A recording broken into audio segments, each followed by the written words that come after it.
आंखों पर विश्वास नहीं हो रहा है मुझे।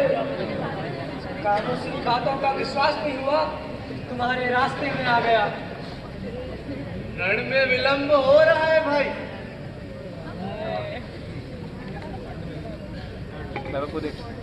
अरे तुम तो जैसे स्वप्न देख रहे हो। तो तुम सचमुच चक्रव्यूह तोड़ने चले हो? हाँ। और पितामह ने क्या कहा था?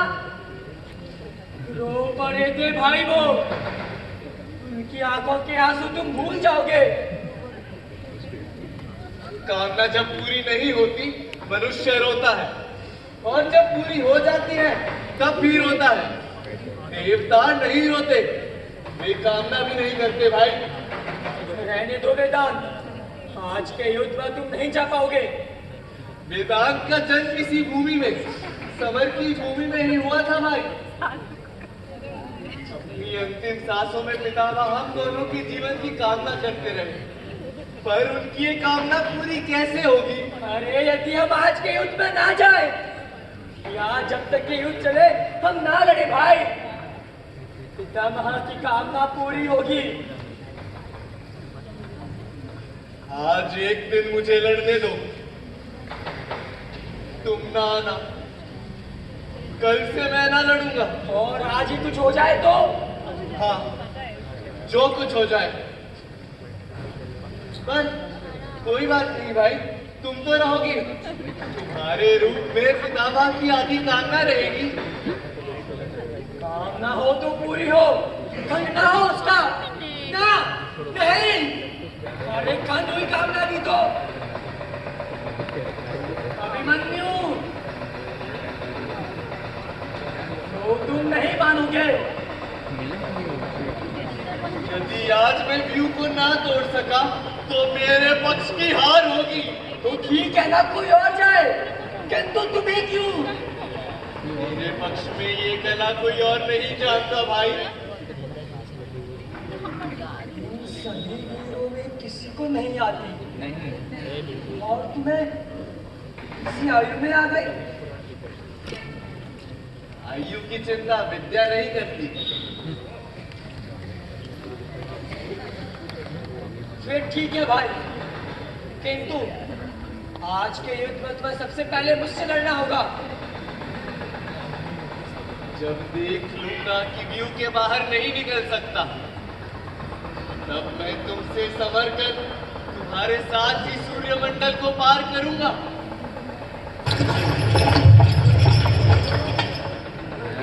प्रणाम आचार्य। आपका सेवक निकल पड़ा व्यू से टकराने। अब क्या होगा आचार्य? आप तो कहते थे अर्जुन को छोड़कर इस व्यू कला को कोई नहीं जानता। 16 वर्ष की आयु में जब से यह धरती है, यह कला किसी को ना आई। दशरथी राम भगवान थे और अब कृष्ण भी भगवान कहे जा रहे हैं।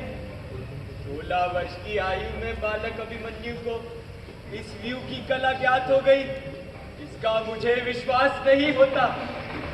और तुम्हें तो पूरा विश्वास था कि अभिमन्यु इस युद्ध में नहीं आएगा, तो फिर यह छोड़ देता तर्क को। यदि पितामह की कामना पूरी होती, जिघ्र कलह क्यों होता? क्या क्या कह गए भाई अभिमन्यु। ये शब्दों में जैसे कोई मंत्र था। मेरी देह के एक एक रोए खड़े हो गए। ऐसा कहा इस अर्जुन पुत्र ने वत्स। हाँ आचार्य, तब वे जैसे किसी दूसरे लोक में थे, ना ये धरती की और ना ये आकाश।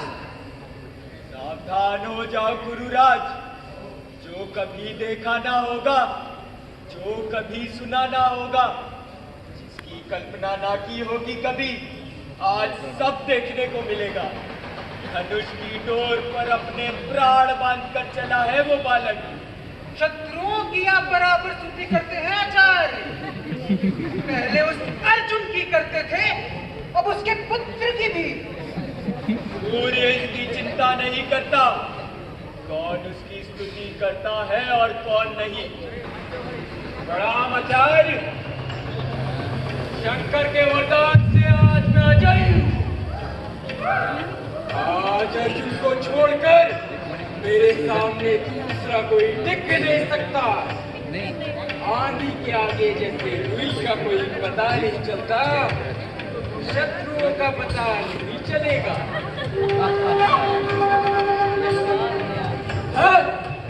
आप मुस्कुरा रहे हैं आचार्य? तपस्वी होकर सबकी महिमा में आपको शंका है?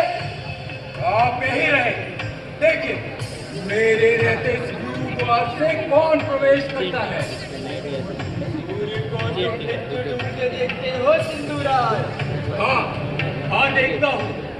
संध्या के समय जब सूर्य डूबेगा, हो सकता है तभी मैं भी डूब जाऊं, पर जब तक सूर्य का तेज रहेगा, मेरा तेज शत्रु ना सह पाएंगे। आज के युद्ध के आपके दर्शन बने, यही कहने आया हूँ।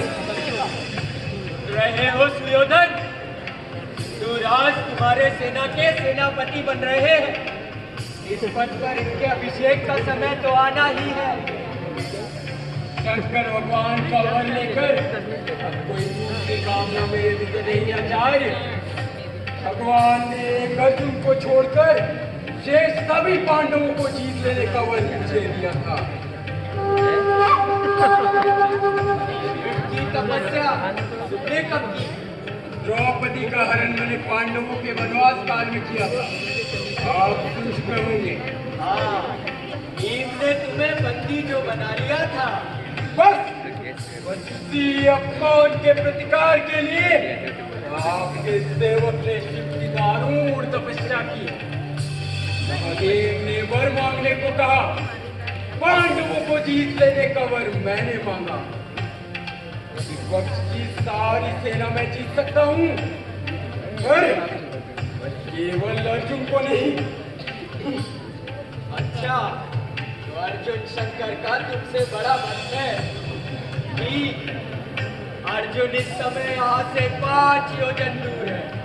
तुम्हारी तपस्या का समय इसीलिए आज आ गया है।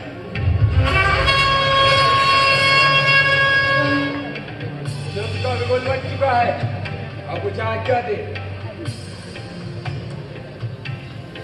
पांडव पक्ष के किसी महारथी के वध की आपकी प्रतिज्ञा भी पूरी होगी। इसकी प्रतिज्ञा मैं नहीं करता कुरुराज, और ना तो मैं ये व्यू रचता। जो कहीं आपको जयद्रथ के वरदान का पता होता। जयद्रथ का वरदान तब तक ही है जब तक ही अर्जुन नहीं है। बालक अभिमन्यु को इस व्यू की कला ज्ञात है। जो मुझे यह पता होता तो मैं इस व्यू की रचना नहीं करता। शत्रुओं के हित के लिए आचार्य, अग्नि के अक्षरों में इस युद्ध का अंत देख रहा हूँ मैं, जिसमें ना तो तुम्हारे पिता के कुल का हित है और ना तो पांडु के कुल का। तो आप मेरे कुल का अंत भी देख रहे हैं। कह दो अपने पुत्र कुमार लक्ष्मण से, आज के युद्ध में ये ना जाए। जब पितामह की आंखों से जो जल बहा, उसका अर्थ यही था, दोनों कुल का अंत आज ही है। तुम शिविर में चलो पुत्र, तुम्हें नहीं रहना अब यहाँ। चले जाओ शिविर में अपनी माता के पास। नहीं तात, अभिमन्यु को वहां मैं पहले न जाने दूंगा। कहाँ नहीं जाने दोगे? सूर्यमंडल के उस पार जो अक्षय स्वर्ग है। क्या कह रहे हो? इस आयु में? इस युद्ध में धर्म के सारे जोड़ टूट चुके हैं तात। इस युद्ध में धर्म को नया होना है। 16 मास पूरा होते हमारा लोक बदल जाएगा। मार के इस कथन का कोई उत्तर नहीं है मेरे पास भद्र। होता तो हम ये युद्ध रोक चुके होते। पिता पुत्र के बीच व्यवस्था आप न दें आचार्य। जीवन का मोह छोड़कर समर की शपथ जब ली गई थी, व्यवस्था उसी दिन बनी थी तात। अरे मृत्यु के शीश पर चरण धरकर चलने की शपथ धर्म की विधि से हम सब ने ली थी, किंतु जब इसके लिए इसका अवसर आए, और मेरे लिए भी अवसर आज ही है। ऐसी अशुभ बात इस समय पर हमारी विजय का फल क्या होगा? कौन भोगेगा इस भूमि को? और कभी किसी ने इस भूमि का भोग नहीं किया था। ये सब भ्रम है। ये भूमि सदा के लिए सबका भोग करती आई है। इस भूमि ने सदा के लिए किसी को नहीं स्वीकारा था। भीमसेन से भी कठोर आचरण हो रहा है तुम्हारा। पिता के सामने पुत्र ने कभी भी मृत्यु की कामना नहीं की। मृत्यु का समय और स्थान दोनों निश्चित है। कल रात को आप ही कह रहे थे ना तार, जन्म से पहले वह स्थान भी निश्चित रहता है और वह समय भी। उसे तो रोक लेगा। अज्ञान के भंवर में आप ना पड़े तार। मेरी आयु जब पूरी हो जाएगी, धरती फाटकर काल से डस लेगा।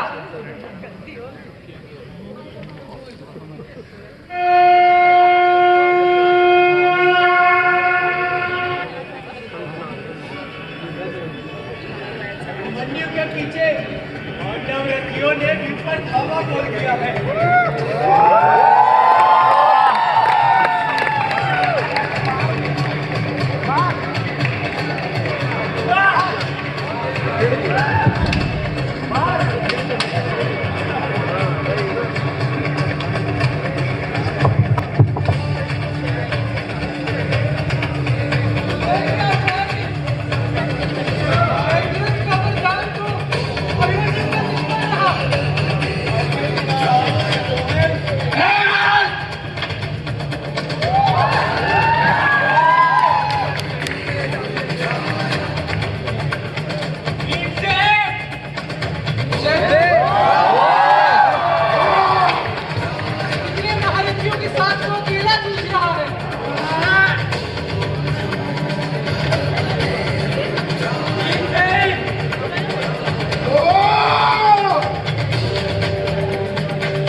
क्षत्रिय दल को पालन कर मुझे मृत्यु दे। आज तुझे जीवन दान देता हूँ, इससे द्रौपदी पुत्र की मृत्यु अपनी आंखों से देख सके।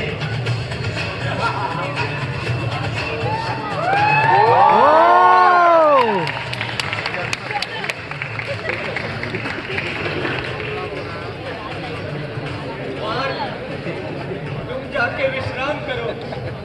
आज जाओ पुत्र। भाई जब यमराज के महेश की घंटी सुनेंगे तब मेरे साथ युद्ध करेंगे, उससे पहले नहीं। अभी मेरे से कह कर गए हैं वे। भाई नहीं, शत्रु है वह तुम्हारा। अभिमन्यु का जादू इस पर भी चढ़ गया है आचार्य। अब मैं क्या करूं? आप तो कुछ नहीं कर रहे हैं, काल अपना कार्य करता जा रहा है। अब तो धरती के मोह का आकर्षण भी नहीं रहा मुझे। धरती का आकर्षण केवल मोह नहीं है कुमार। ठीक है आचार्य, चेष्टा करूंगा कि मैं आज के युद्ध में ना हूं।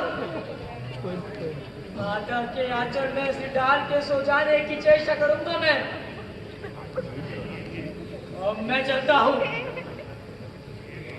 राम आचार्य और तार को भी मेरा प्रणाम है।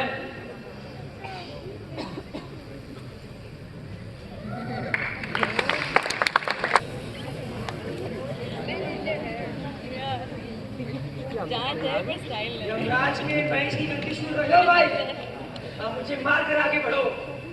हाँ, सुन रहा हूँ। अंतक वाहन की घंटी बज रही है लक्ष्मण। अभी भी समय है, मेरा मार्ग छोड़ दो। माता ने अपने दूध की लाज रखने भेजा है मुझे। दूध की लाज ये विषय की कामना कौन माता नहीं करती भाई? सुभद्रा चाची के यश में अब उनका भी भाग होगा। विस्मय हो रहा है लक्ष्मण मुझे तुम्हारी ये बात सुनकर। राजरानी तब तुम्हें मृत्यु के मुख में झोंक रही है। मेरी मानी वही क्या है भाई जो तुम्हारी माँ ने पहले किया? क्या सच है, इसी दिन की भूमिका थी। हमारे बीच धर्म युद्ध हो लक्ष्मण, स्वीकार करते हो? हाँ भाई, हमारे युद्ध से धर्म की गति फिर स्थिर हो। मेरी रक्षा में तात्याचार्य ने, मेरे दल के किसी भी वीर ने अगर शस्त्रों का प्रयोग किया तो मैं नर्क में पड़ूं।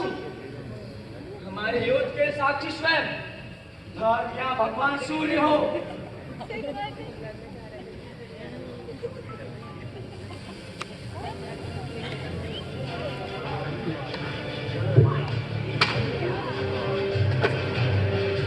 तो भाई युद्ध करो, युद्ध।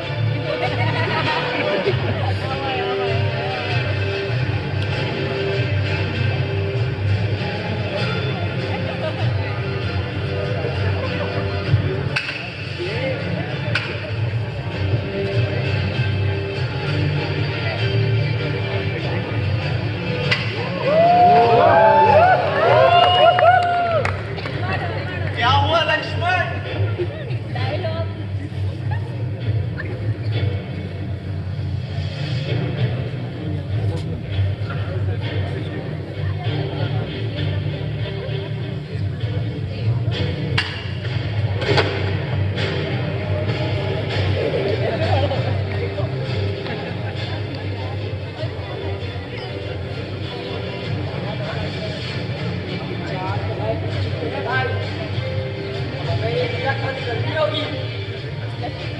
साधु लक्ष्मण,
अभिमन्यु,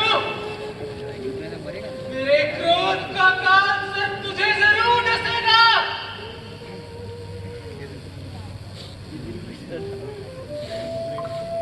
लक्ष्मण के अलावा कोई दूसरी स्मृति मेरे मन में अब नहीं आएगी गुरुराज। शपथ दे रहा हूं मैं तुम्हारे पक्ष के वीरों को, वीर धर्म की शपथ है उन्हें, जो वे मिलकर मेरा बदला करे। यमराज कब से मेरी प्रतीक्षा कर रहे हैं। लक्ष्मण मुड़कर मेरी ओर देख रहा है और मैं अब तक देह के बंधन में हूं। इसकी शपथ तुम लोगों ने, जाओ और अपने क्षत्रिय धर्म का पालन करो।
बस पुत्र, शांत हो जाओ। विश्व के सर्वश्रेष्ठ योद्धा की उपाधि न मुझे प्राप्त होगी और न तुम्हारे पिता अर्जुन को। वो सम्मान तुमने मुझसे छीन लिया पुत्र। तुम शांति से स्वर्ग की ओर प्रस्थान करो।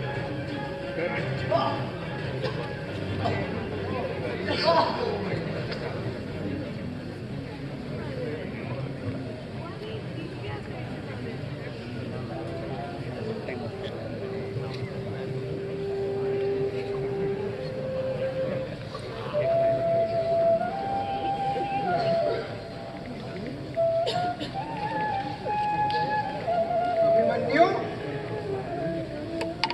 अभिमन्यु,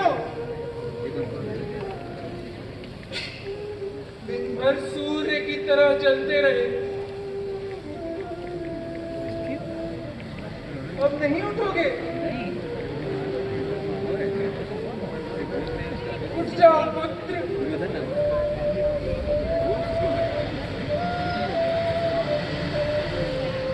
मेरा अब तुमसे कोई बैर नहीं। उठ जाओ पुत्र, उठ जाओ पुत्र। यह मैं क्या देख रहा हूँ? आंखें देख रही है पर मन सहसा विश्वास नहीं करता। अभिमन्यु का शीश